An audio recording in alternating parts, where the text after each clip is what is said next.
live show is every day at 1 p.m. Eastern time. So, of course, you got to get there. Brian, how you doing tonight? Doing all right. Doing all right. Feel a lot better this Wednesday than I did last Wednesday. That's for darn sure.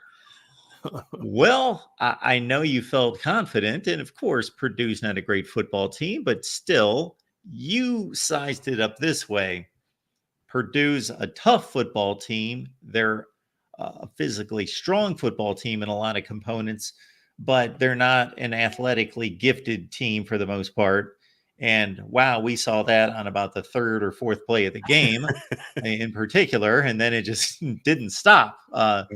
Guys in black jerseys couldn't catch the guys in the white jerseys frequently. It was, Mark, I'm not surprised that Notre Dame won convincingly. My prediction was, I think I said something like it should be 38-13, but I'm predicting 24-16 because I just watched what I just watched the week before, right? So that's what I thought the game could be. 59-point win. That's a lot more about Purdue just caught a real ticked off, motivated Notre Dame team. But what surprised me more so than the 59 points, it was how Notre Dame beat Purdue. Like, you talk about the speed, and the speed was certainly there. What surprised me is how dominant Notre Dame was in the trenches in this game. Like, that's the thing that I wasn't expecting to see. And of course, we've talked about it. You and I have talked about it. We talk about it on our show all the time. This offensive line with this particular skill set of players with, Riley Leonard, a quarterback as a runner, with Jeremiah Love, with Darian Price. And I could literally start listing the entire running back room. You don't need to be the 2017 Notre Dame O-line. You just have to get a body on a body and, do your job, and they're going to do the rest. When they do that and they get movement and kind of dominate, then you're going to see what we saw on Saturday, which was the biggest margin of victory for Notre Dame over a Power 5 team since 1996. And according to the Purdue folks, that is the worst defeat in school history. So, yeah, Purdue's not very good, but when you do something that hasn't been done in over 20 years at your place and over like 100 years at their place, it's a pretty dominant victory. And so it was certainly a step in the right direction for Notre Dame. Yeah, we could go in a few different directions on this one to a certain extent, but it was just a flat out beatdown. Now, I got to say that the way I structure my Saturdays, and because of investing the time that I do into the noon games to then start instant analysis and then try to catch up to the 3:30 games once I get those done, is that sometimes it's like, okay, 3:30, one screen's going to be on Oregon State, the other screen's going to be on Notre Dame, Purdue, and then by the time I produce two other videos, it's 28 zip. Okay, well, I'm not watching this now. I'll watch it later. And so I caught up with the game, the extended highlights, the 15 or 20 minutes today. And wow, my goodness.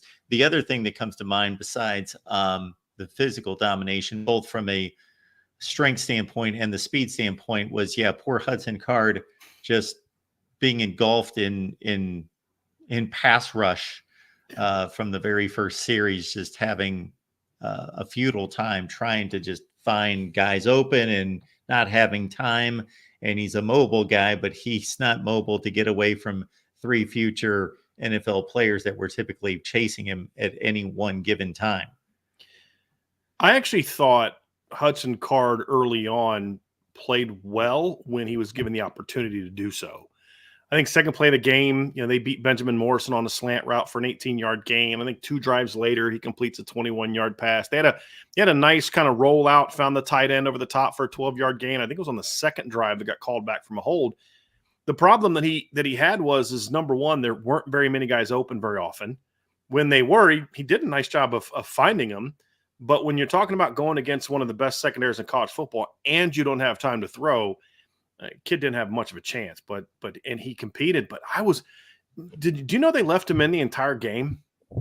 Like, they did not pull him. I was shocked by that. Now, I think part of it's like, hey, maybe we need the work or something. But okay, fine. Third quarter, get him through 3 quarters. But I thought he battled.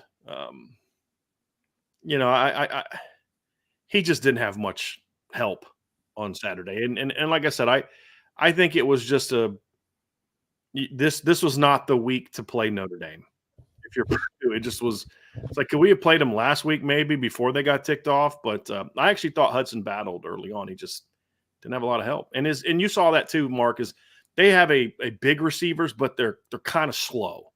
And they had a couple plays where they got open on some plays over the middle, but overall they just had a really tough time getting separation, and he didn't have a whole lot of time to throw. What's your assessment of Riley Leonard's performance? Of course, he had some really nice plays on the ground in particular. Step in the right direction. Now it's just build on it, right? Like there were certainly some good things that we saw in the game. We saw him finally effectively run the RPO system, which he hadn't really been that good at. He had 2 really nice RPO throws. I think he completed 2 of them for 22 yards. He was a little bit more decisive on some of the short throws in the game. Did a nice job. I thought they did a good job getting him comfortable early with some nice, easy reads and getting the ball out of the perimeter. He was very good on third down. He went, I think, 3 for 3 for 48 yards on third down in the game, and they needed that because they've been pretty mediocre on third down, the first 2 games of the season. And so it was good to kind of get him rolling. There's certainly aspects that need to get better. There was not much threat beyond about 10 to 12 yards in this game.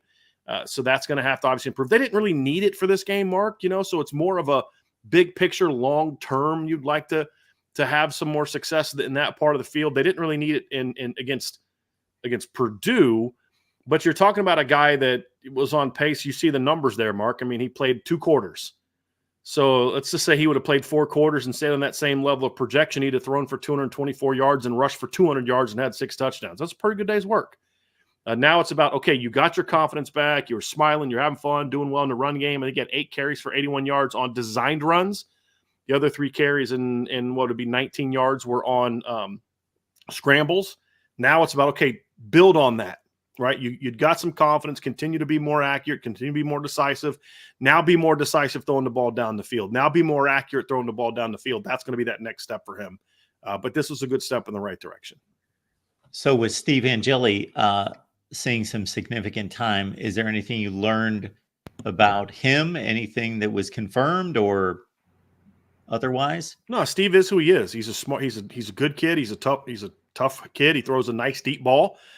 He's a little bit more athletic maybe than some people give him credit for. He's a great backup quarterback. He's the kind of kid that you look at like, you know what Drew Pine did for Notre Dame a couple years ago? Imagine if Drew Pine was about 2-3 inches taller, had a little bit better arm, and is a little bit more athletic. That's Steve Angeli, and that's a pretty good quarterback. You can win a lot of games with Steve. And I thought he did a good job coming in. And he actually, his first, I think, 3 drives, he got a chance to work with the first team offense, which I thought was smart for Notre Dame to get him some snaps and get him some reps with the first team offense for 1 of 2 reasons. One is, what we saw against Northern Illinois last week from Riley Leonard kind of creeps back in and becomes more of the norm, and you've got to make a change. Or if Riley, who's got a very aggressive running style, gets hurt, if Steve gets thrust into the mix, then that won't be the first time he's really run with the first team offense. And they let him throw it, which I thought was good. I know some people might view that as running up the score, but my whole thing is don't run trick plays. Don't kick an onside kick up 35-0. But when you put your second and third team in the game, let them run the offense. Don't do anything tricky. Let them run the offense. And that includes throwing the football. And they did that. And, Steve had some good throws. He had some throws he's got to hit, just like Riley did. But overall, the nice thing is, Mark, the offense moved well with both guys in the game. And I have a feeling, based on how Riley plays and the injury to his shoulder, that at some point in time this season, you're going to need Steve to come off the bench in a situation where it's a little bit more competitive. And moments like Saturday are good for him. And he needs those opportunities to kind of be sharp and be ready when his number's called. So, of course, as you know, elsewhere in college football on Saturday, there was an onside kick at 30-0. Yeah, that wasn't a random comment. Okay. But it leads me to a question that has nothing to do with Notre Dame. But since, you attack this from a football perspective, a coaching perspective, and a media perspective, so you're somewhat unique in that way. So for me, as what I would consider a purist, and I don't take some high level falutin view because I consider myself a purist. I'm just old. Basically, that was what that means. I would have told you 10 years ago, for sure, I would have told you there is no place for that. You do not do that. That's just kind of how I was raised. I once stole a base in high school. I stole second and third base. We were up 19-1. Never crossed my mind that there was anything wrong with that. I wasn't trying to show anybody up. I just knew I could steal second base and I could steal third base. So I'm going to do it. And then I got chewed out and benched. So I've always thought that way. However, these guys they're big boys. They're somewhat professional to a certain extent. Plus, hey, you can always, I don't know what's going on between Josh Heupel's ears, whether he thinks, okay, yeah, we're just going to run up the store, or we're just going to do this because we can, or no, there's a real reason to do this because we get an opportunity to do this in a game situation and really work on our craft against an actual opponent that's going to be taken by surprise or whatever. So where do you stand on the onside kick up 30? It depends on why it happened, right? So if it's a situation like what you talked about, let's just say that this kicker, they have gone over things throughout the year. If you see this, you're onside. You see this bubble, right? Because if you look at it, there was a bubble to the right. You see that, you onside kick it. And just like, look, you see this, then you audible to it, right? That's what you teach your kids to do. Get into the game. It is still the first quarter, and you see that, and you say, okay, hey, I see it. I'm gonna check to it. I'm gonna kick the onside kick. If it happened that way, then you just have a conversation with your kicker. Hey, man, I know what you're trying to do. You did the right thing. Just be more mindful of the situation. We're up 35-0, that kind of thing. If it was called from the sideline, I have a much bigger problem with that. Okay. Like if it's something they're like, hey, they're doing this, let's call an onside kick. Then I have a little bit of a bigger problem. Like Notre Dame did that too. I can't remember. I forget they were being somebody like 35-0 a few years ago, and they called a fake punt. And it was just like, I think it was a thing where like the player checked to it because they had game planned. If we see this, we're going to do it. Like, I don't have as much of a problem with that. When you're calling it, like, I'll be honest, we did that once when I was coaching. We were up, I think 30-something-0, and our coach called a fake punt. We didn't know at the time as assistants that there was a reason behind it because him and the other coach didn't necessarily – they had some history. Let's just say that. But it just would depend on the circumstances. But by and large, I'm not a big fan of that. I'm more understanding of it in quarter one than I would have been if they'd have done it like coming out of the halftime break. And we see that far less on the kickoff than what you're explaining from the punt team, where they see an opportunity where the punter's coached that if he sees them peeling back. And we seem to have hit maybe a string of years there for a few years when these Australian kickers were starting to become more frequent, and teams were taking less risks rushing the punter, and they were peeling back to block and go downfield, that these punters could just take off and take advantage of it. And now it seems like the punt coverage teams have responded to that and kind of adjusted to it. But for 3 or 4 years, we saw that a little bit more often, where the punters could take advantage of the return units kind of peeling back and assuming that the punt was going to be kicked. You have to be careful as a coach, because you want to be able to go over situations with your players. Hey, listen, if we're up X amount of points, then kick the ball. But you also want to make sure that you don't take away the preparation, right? The preparation says in film, when you see this, we're going to do this. And so it is as I said, when it's a player check, I have a feel like if you put your backup quarterback in the game and you've always taught him, hey, if we see cover 0 press to the field, check to a go route. Well, and then you get in the game and you're like, okay, yeah, but not when we're up 42-0, right? You go run your offense. It's your job to stop it, and maybe you shouldn't have had that big bubble there. But if it was called from the sideline, then that's where I would have a little bit more of a problem with it. Got Brian Driscoll on the line from Irish Breakdown. Brian has been kind enough to accept the offer and join us every week here at the Voice of College Football for a Notre Dame show. So we appreciate you being here. And for just getting this kicked off here a couple weeks ago.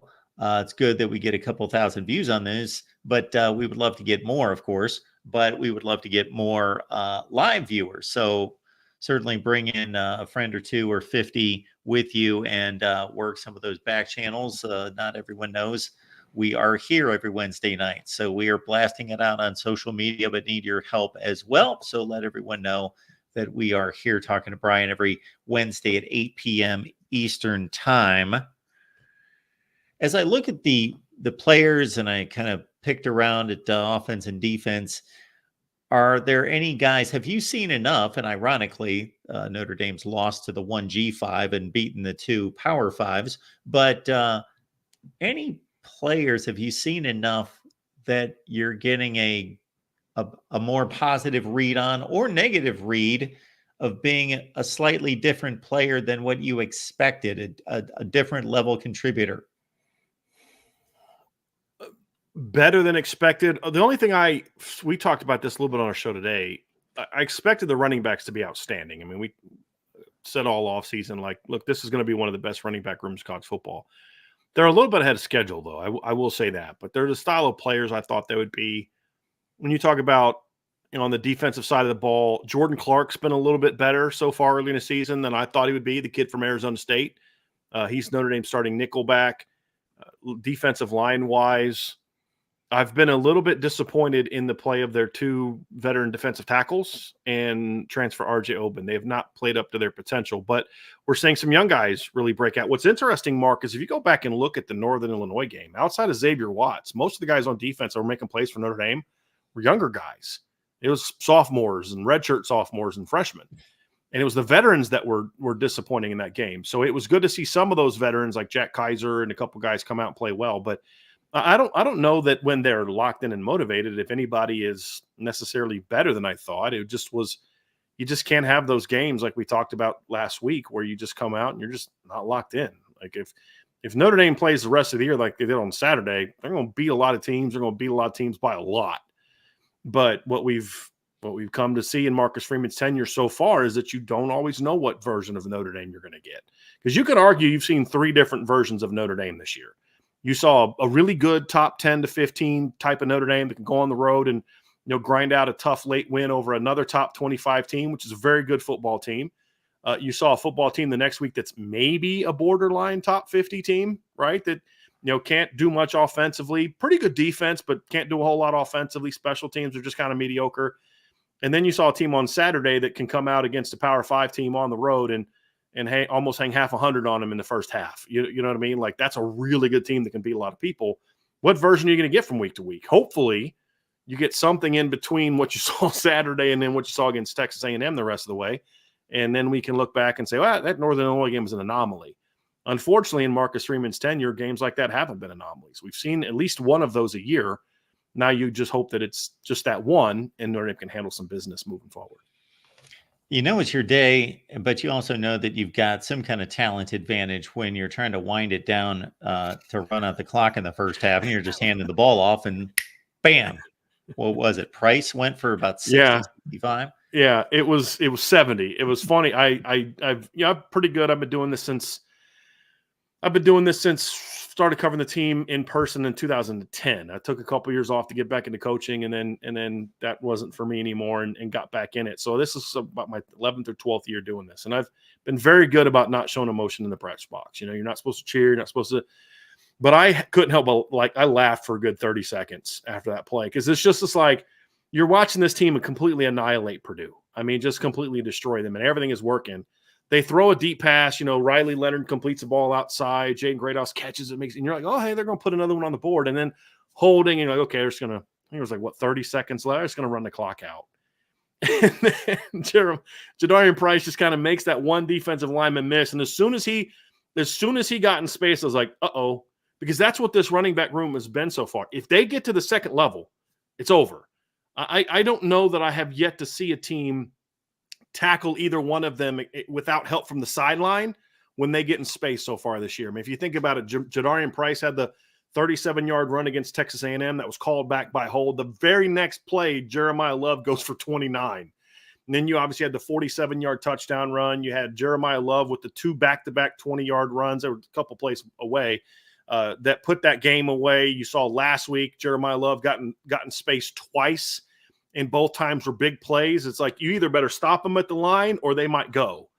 And that's certainly what we've seen so far this year. But I mean, you saw it from Jeremiah Love on the first series. He bounces that counter run outside, and this is why you don't put a 250-pound middle linebacker on the field unless his name's like Manti Te'o or something like that, because that guy's not running with guys like Jeremiah Love. But I got to say, too, one thing that's helped Notre Dame is their wide receivers have been pretty darn good downfield blockers.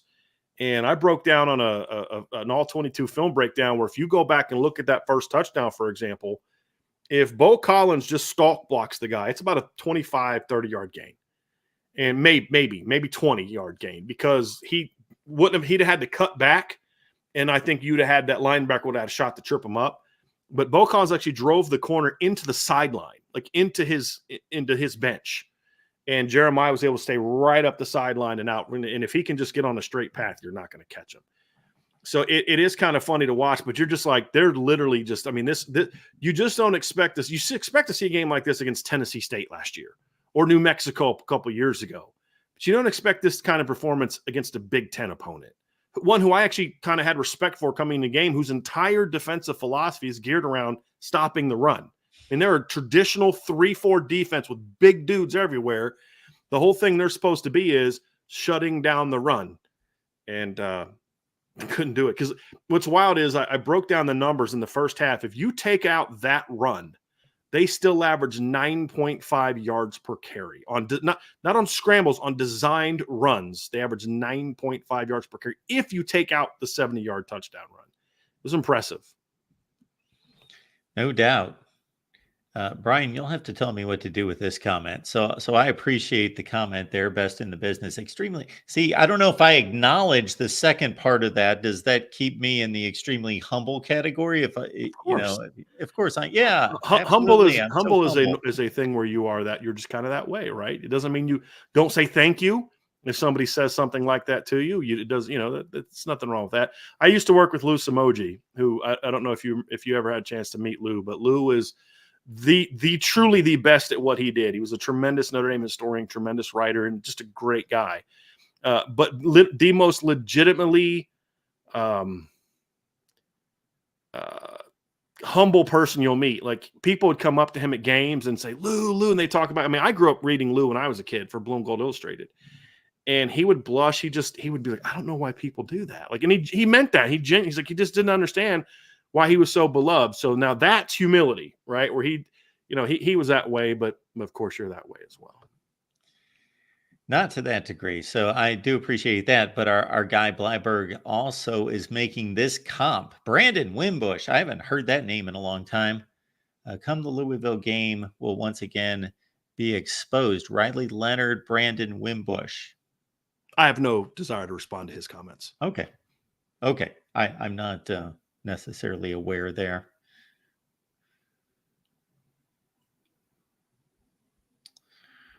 Miami of Ohio. Okay. So this is a team that Roger Dodger's my dude. He comes in our show sometimes. So I like Roger. Roger Dodger. There we go. Hey, 8 hours of Notre Dame coverage. Excellent. So basically he watches all of our Irish breakdown shows, because I think that's about sometimes how much that we get. So yeah. Well, yeah, he shows up for us too. So yeah, he does a good. He's good. He's a good member. Appreciate you being here, man. Yeah, Miami of Ohio. They've played two decent opponents, close.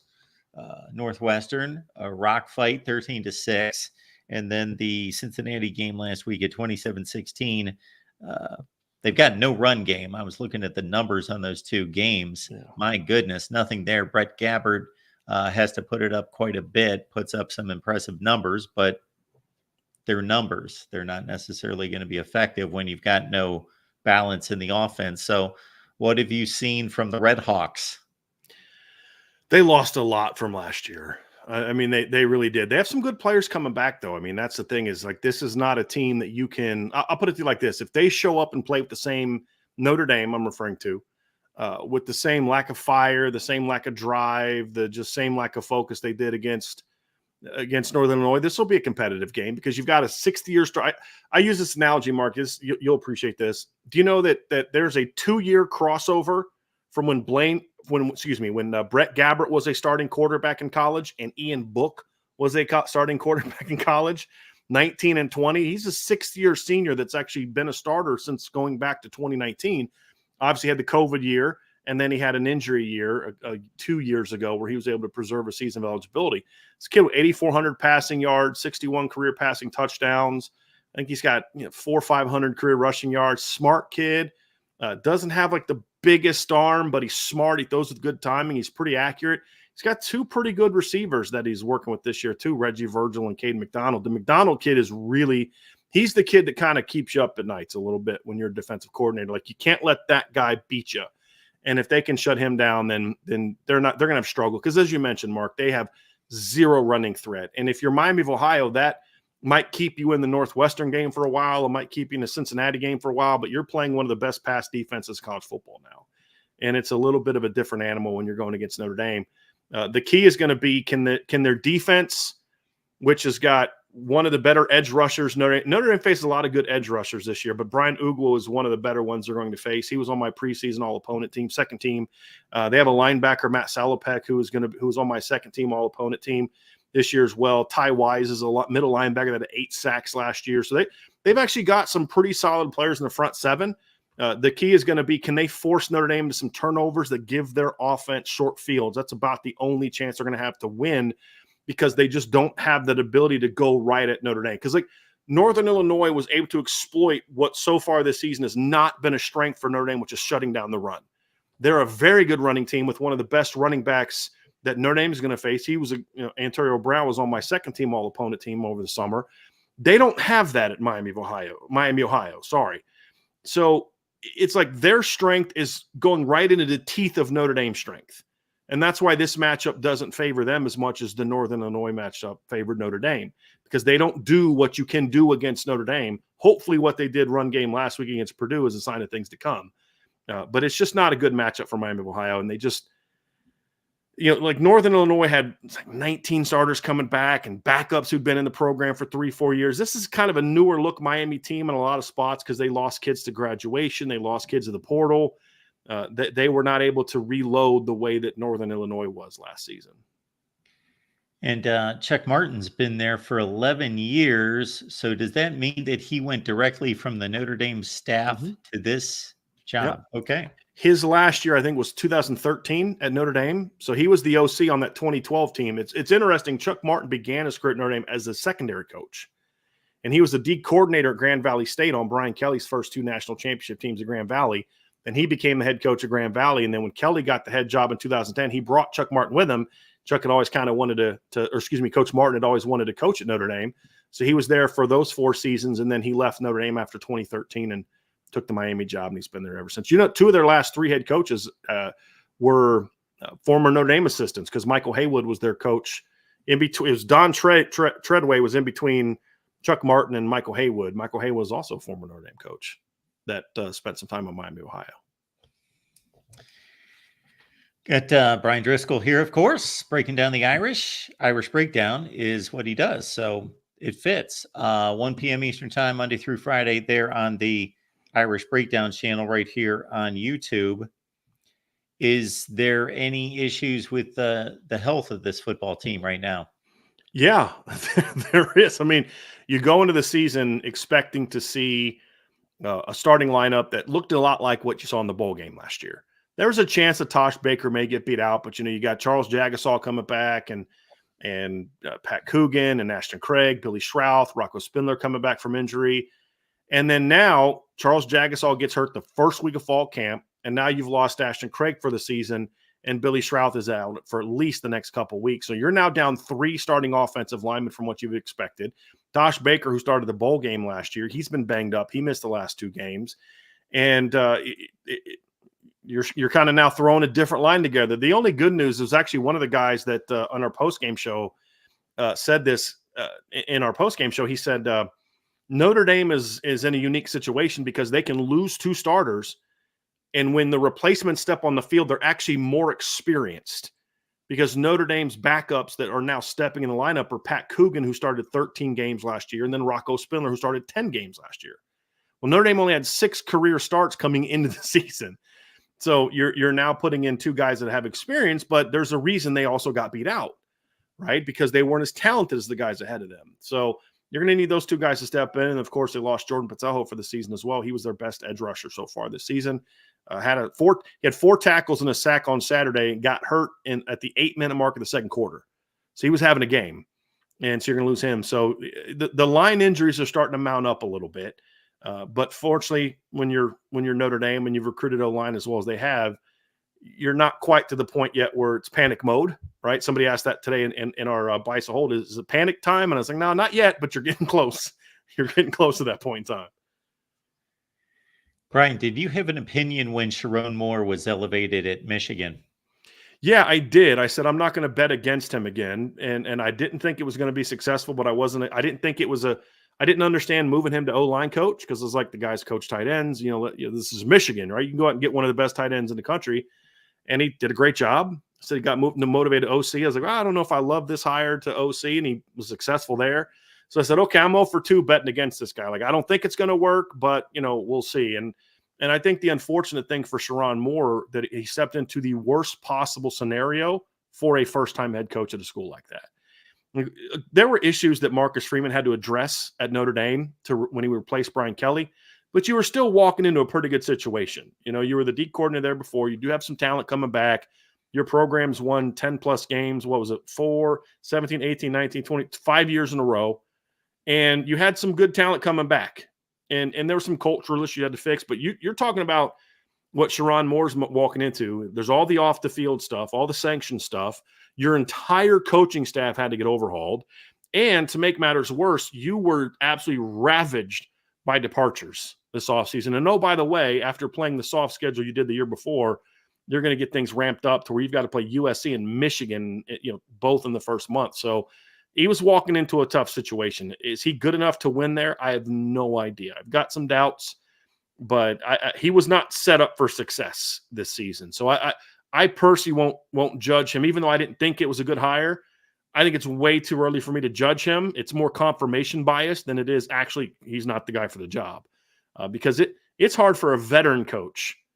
Look at Mike Norvell and the job he's having to replace all the guys he lost last year. And this guy's won a lot in his coaching career. So we'll see how they handle how Saturday against USC, but I think he's in for a long year, to be honest with you. Outside of Notre Dame, since there is no conference affiliation, where does your attention draw to? Just best games? Just give me the best national matchups, or is there some kind of nuance to this is who I like to see? These are the kind of games. These are the certain teams that I like to follow just below Notre Dame. Teams that Notre Dame plays are always going to be teams I watch, and it's twofold. It's the teams obviously that they still have to play, because I'm always thinking about, okay, I got to break that team down, but then also the teams that they've already played, especially early in the year. Like, okay, you beat Texas A&M. How good of a win was that? We don't really know. We think A&M is going to be better, but they're a 12 team that went 12-13 the next 2 years. So, they come out and smack McNeese pretty well. They come out and handle Florida pretty well. So you're thinking, okay, maybe they are a good team, and then we'll see what they can kind of continue to do moving forward. And then, I've kept a very close eye on USC this year, because I've said in off-season shows, Roger Dodger loves this. I said, but look, Notre Dame fans thinking USC was going to stink again. I was like, they're going to be a lot better football team this year. How good? I still don't think we know, because I don't think LSU was as good as maybe their preseason rankings indicated either. So, we'll see kind of how both of those play out. But the other one too, Mark, is, okay, if I think Notre Dame is a team that is in position to compete for a championship, and you're Notre Dame, so you should, it's always about keeping an eye on who are the teams that you might have to face to get there. So who happen to be the best teams in the country that season, which is a lot bigger list now than it used to be when you were in a 14 playoff. But that's usually how I go. And if, sometimes if there's a player I know, or, somebody that who I enjoy watching, just aesthetic, like when Lamar Jackson was at Louisville, I didn't care whether Notre Dame was playing Louisville or not. I was going to watch him. He's just an entertaining player. It's kind of funny. I've always, back in the, for my long time, I've always kind of had an affinity for some of those short athletic ACC quarterbacks. Growing up, there's Joe Hamilton and obviously Charlie Ward before them, and then Woody Dancer, because, I'm a 6-foot quarterback. So I just always kind of had affinity, and the ACC seemed to produce a lot of those guys. But that's kind of usually where my focus goes to. And if there's like a really big game, of course I'll watch that. So with this USC situation, what made that a little bit more credible for me, what they accomplished in week one and then blowing out Utah State even, is that, yeah, I play that same game in week one into week two, week three. Even at this point, most teams, unlike Notre Dame, have played one. Not that I'm trying to oversell Purdue, but most teams have played one quality opponent, and the other two have been softies. So there's that constant, okay, well, you went out and scored 40 points against this defense and this team that we thought was good, but they must not be that good because you just scored 40 points. And you play that whole game until you get multiple data points that are valid. But the two things about USC in that game against LSU is, number one, the defense, the performance was strong. They were tackling, they were invested in tackling. I haven't seen a USC defense look that invested. They had three better hits from their secondary in that game than they've had the last 2 years combined. Yes. Seriously. Yes, I was just, yeah, there was none of this Olay. I really don't. If I can push you down or push you out of bounds, I'll do it. But otherwise, I'm kind of forgetting that that's actually part of the sport. But yeah, much, much physically tougher on defense, willing tacklers, and that's attributed to Danton Lynn. And I say that also because even though there is that typical evaluation of, okay, we saw this looked good, but how good is the other side of the football? I know that LSU's got a good offense. I know it's not Jaden Daniels' offense, but I know it's a good offense. And for USC to perform that well on defense, that proved something to me. And then also Miller Moss. When I went back and watched the Holiday Bowl last year, it was a really good performance, but much of that was just guys just running free in the secondary. He had to make some really good throws against LSU, so he really sold me as well. I don't know if you've had much chance to see Miller Moss to have an evaluation of him. I just need to see him do that a little bit more consistently because I still think LSU's defense is bad. And that was, I mean, I still think if Lenore Sellers doesn't get hurt, knocked out of that game, I don't know that LSU wins that game and gave up a lot of points in that game. So, but you also can't take that away. I mean, you can make all these, well, yeah, he put up a lot of yards against Louisville, but this guy was out, that guy was out. Okay, yeah, I know he put up a lot of yards against LSU, but well, eventually a guy keeps putting up yards and you're like, okay, how many excuses can you make for that guy putting up yards? But there's a couple things about Miller Moss that I think are going to help this football team. Number one, unlike last year, this is an offensive line that's mostly made up of returners. It's not a bunch of portal guys that you went out and grabbed to try to throw a line together. I think that's going to help Miller Moss. And honestly, I think not having Caleb Williams is forcing Lincoln Riley to kind of go back to what got him here.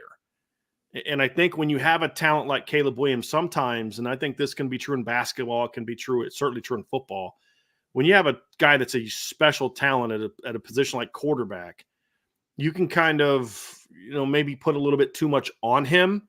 And I think Lincoln Riley did that, especially last year, where with Miller Moss is not a guy that's going to put a team on his shoulders and physically carry them.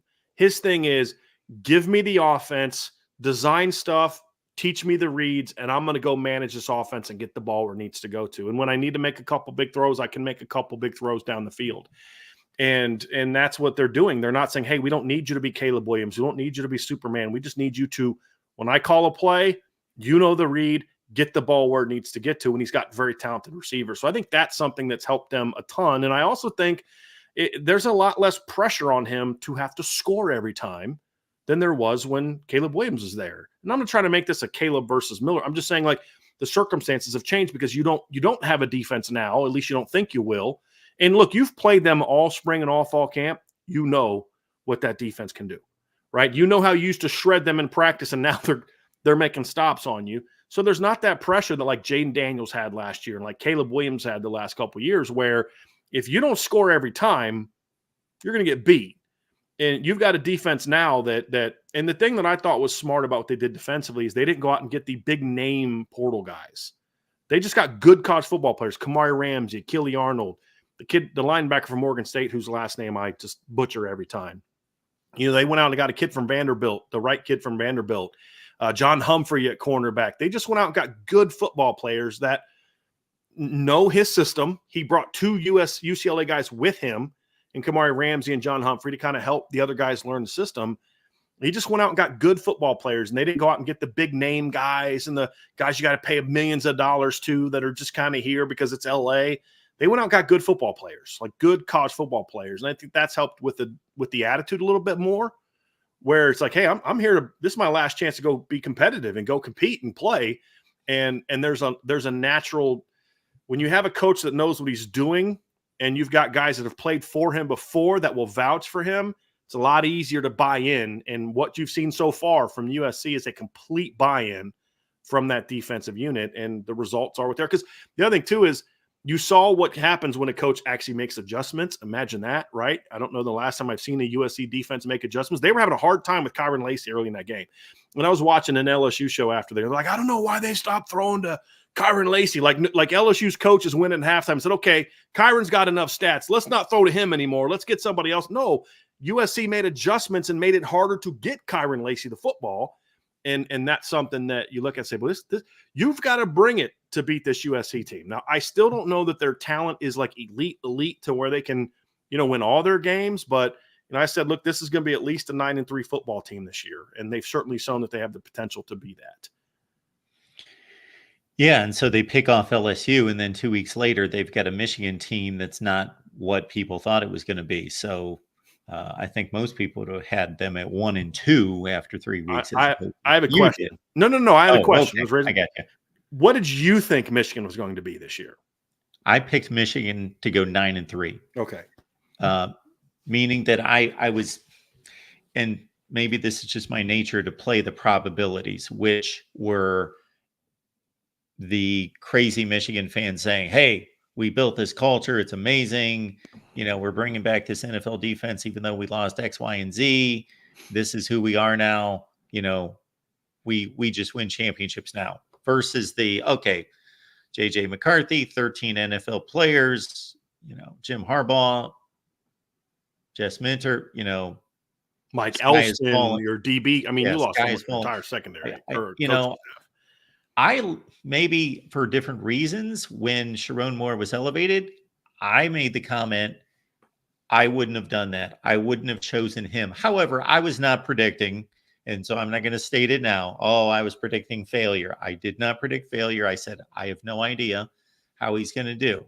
Of course, he got that audition for 3 weeks, although he didn't coach the team during the week. Right. That's kind of an interesting dynamic that I'll ask you about, because when it was, let's say, Ryan Day, albeit against much inferior competition, Urban Meyer was, boom, banished. 3 weeks, you're gone. Ryan Day's coaching the team every day versus Jim Harbaugh's coaching the team all week, and then suddenly at midnight he's got to get lost. And Chiron Moore's taking on more challenging opponents, a game Maryland team, Penn State, and of course the game of the year against Ohio State. And he pulls through those 3 weeks. Plus, not just him pulling through those 3 weeks, but that he was the selection out of the 3 that were pinned to coach in Harbaugh's place the first 3 weeks of the season, that they came out of that stretch and he was the guy over the special teams and the defensive coordinator, that they pegged him as the guy. That told me something. So I thought, and they're trying to maintain continuity and culture, and that's why they made the hires that they did, either elevating within the staff or going to get a Wink Martindale. They wanted to keep it all within the family. I understood the approach. I just didn't necessarily agree with the selection at the top. I don't disagree. It's hard to go outside the tree when you have that kind of success. It's a tough place to be in, Mark, because your thought is, okay, the head coach left that built the culture in Jim Harbaugh. And then you got to ask yourself, okay, well, do we just completely start over? Or do we try to keep this going? And what was the heart and soul of Michigan in the last 2 years? I mean, defense was really good, but I think it was the offensive line. Not that they were necessarily as elite last year as they were in 2022, but they were still kind of the heart and soul. They were the tone setters of that football team. I mean, you went on the road and beat a top 10 Penn State team and didn't attempt a pass in the second half of the game. And not because it was a blowout. It's just that's called controlling the game. And who coached that unit? It was Chiron Moore. And, you know, he's a guy that the players gravitated to, and he was the interim coach. And like you said, he had to do what he had to do on Saturday. I'm sure you'll ask about that, but it was almost impossible to not hire him. Because could you imagine if Michigan, I thought, was going to struggle, had him at 8-4, and I'm still comfortable with that, because I actually did have them losing two games early. You know, my thought process is that I thought they would lose to Texas, and then I thought they would either lose to USC or Washington, one of the two. And then you look at the rest of their schedule, you know, Oregon, Ohio State, Michigan State at home, at Illinois. I mean, they may lose a little bit more than I think, although I think they will rally. You know, we'll see what they can do with Alex Orji. They need to go full 2017 Notre Dame offense the rest of the year is what they really need to do. I just don't know if they have the same line that Notre Dame had in 2017.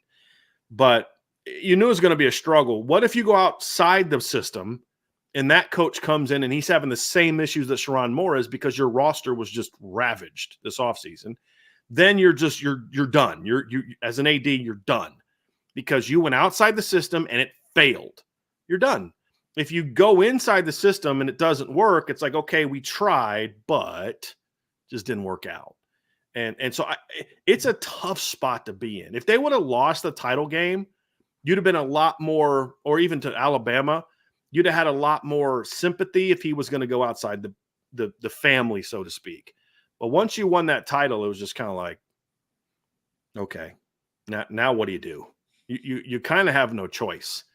And I think that's the tough spot that the Michigan people were put in. And here's the other thing. Who were the big-time candidates that they would have been able to go out and get? Like, I don't know that it was a super attractive list of coaches that would have fit at Michigan by the time that whole thing was over. That would have made it a little bit tougher. Because, like, a lot of coaches aren't going to walk into that job with everything that's hanging over the program, not knowing if sanctions might come down. Like, if you're Kalen DeBoer and you're sitting here picking, do I go to Michigan or Bama? It's kind of an easy choice. In any circumstance, it's especially easier when you consider all the stuff that Michigan has to go through. And now I've got to repeat as a champion with a completely lost roster, and I've got all these potential sanctions hanging over the program. No, thank you. So that's part of it too, is like you take your chances, and if he doesn't work out, it can be a short-lived tenure, and then you go find somebody else. And now you're not the guy replacing the guy. You're the guy replacing the guy who replaced the guy. Kind of like, you know, Urban Meyer didn't have to replace Steve Spurrier. He replaced the guy that replaced Steve Spurrier and failed. And that's always a much better place to be. Like, technically, Urban was that way at Ohio State too, right? Because he didn't technically replace Jim Tressel. He technically replaced Luke Fickell. But it's a different animal. They were in a tough spot in a lot of ways, Mark, in my opinion. No, I get that. I get it. I guess I just think now that if Chiron Moore is not able to rally the troops, and let's say, you know, they've got too much talent to completely implode at 4-8. Let's say they go 7-5. And, you know, they just stay with him, as opposed to if they bring in a head coach that is a proven track record before this season, there's that thought process, at least from me, that there's a transition, that I know that this guy, whomever it is, I'm not saying that they would have plucked away Mike Norvell from Florida State, but whomever it is that has a track record, that there's a thought process that we know that this guy can handle the job. We don't know if Chiron Moore can handle the job. And if they finish 7-5, we still don't know necessarily that he can handle the job. And it looks like he's close to bungling a few different personnel situations as well. Yeah, the quarterback move is interesting. But look, Michigan's not been a place that you've had successful coaches go there and fail. I mean, Rich Rod was considered a big-time coach, right? Turned down Alabama at one point in time and took the Michigan job, and he struggled. I mean, it's been a place that it took Jim Harbaugh. I mean, Jim Harbaugh won a lot early, but he didn't. I mean, what, year 8, year 9 before he finally really, really won it? But it was actually year 7, first time he won the Big Ten, beat Ohio State. Or it took him 7 or 8 years to beat Ohio State, something like that. It's not an easy place to win, especially when you lost what they lost. So I think any coach would have struggled. The only thing that I could think of is, like, let's say they would have hired Jed Fish, and maybe he could have brought some of his, maybe Tedoroa McMillan would have come, or maybe Noah Fafita would have come, and Jonah Coleman would have fought. Maybe something like that, but that's a short-term fix. That's actually a one that I had some people propose to me might make sense, because he actually coached there, I believe, for a short period of time. That's right. At one point in time. But I don't know that I would call him a proven coach. He had one good year. Let's see if that's, because that's kind of what got you in trouble with Mel Tucker, right? He has one good year, and then you give him this big contract. Do we know that Jed Fish is going to be a really good coach, or did he have one really good year? Right now, he's just a guy that had one really good year, and we'll see if he can keep that going at Washington. I don't know that there's a lot of attractive options out there, and a lot of quote unquote proven coaches that would have been coming to Michigan in the circumstance. And so I just don't know where else they would have gone. Because I've always said this: if you're going to tell me you're going to fire your coach, then you better tell me you got a pretty good idea of who you're going to replace him with. Because you can get in a lot of trouble when you fire somebody and you're like, well, we didn't want him anymore, but we're not sure who we're going to replace him with. And I like when Notre Dame got rid of Charlie Weiss, there was really 3 coaches that they wanted, and they knew they were at least going to get one of them. So they took a shot on the other 2, didn't get them. And then, Brian Kelly's your guy. So you were in a win-win-win, basically, with those 3 other coaches. It was Kirk Ferentz and Bob Stoops were the other guys that they went after. And Kirk Ferentz turned them down pretty quickly. Bob Stoops, I was told, actually seriously considered taking that job, Catholic kid from Ohio. But at the end of the day, he just decided he wasn't done at Oklahoma just yet. And so then you have Brian Kelly, who was also, at the time, a very strong hire. And was the guy that I wanted. So you were in a situation at Notre Dame where there were some guys out there that you knew you could go get.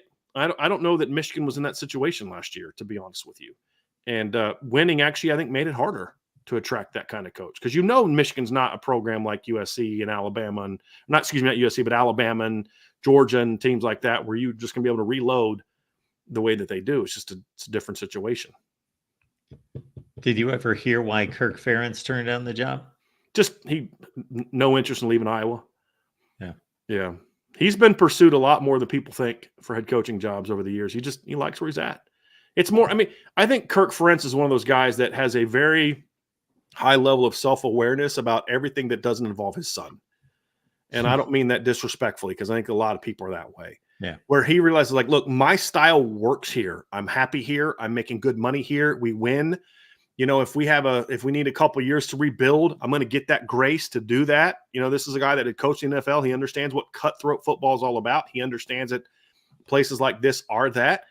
I think he was happy where he was. And same reason Gary Patterson turned down a bunch of jobs over the years, because I think he just liked where he was, and he was making pretty good money, and family liked it, and had a great sense. I wish like Randy Edsall would have had that, and like Tom O'Brien would have had that. Like, hey, you're at BC, you fit there. You don't fit at NC State. Or hey, you're at UConn, you fit there.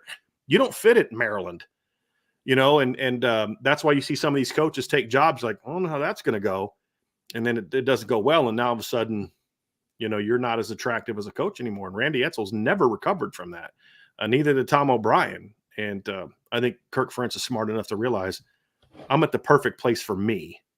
And he's had a ton of success there. Yeah. No, I certainly understand that in the last 10 years or so, because of the age factor and just, okay, he's built this legacy at Iowa. But at one point, as you mentioned, he was a hot commodity. Absolutely. Because he's got the NFL success as a coordinator, and then on to Iowa and turned. And he's won at a place. Yeah. Iowa's not an easy place to win nowadays. It's not. And he's won. Brian Driscoll, Irish Breakdown. Brian, what's going on this week at IB? Well, tomorrow we'll have our Keys to Victory and Prediction show. So the first hour will be Notre Dame versus Miami related. And then at 2 o'clock, I'll be joined by Bill Bender of Sporting News. And we'll spend the next hour previewing Michigan and USC. We'll also talk about the Friday night game between Nebraska and Illinois. We'll preview Tennessee and Oklahoma, which will be a very, very interesting battle. And then the fourth game we're going to preview, I'm drawing a blank. Oh, it's Oklahoma State and Utah is the other game. So after a very dull weekend, this past weekend of games, they are making up for it, because there's a lot of good games on TV this weekend. Absolutely. Last week was one of those weeks where, the matchups were inconsequential, but there were some fun games still. Mm-hmm.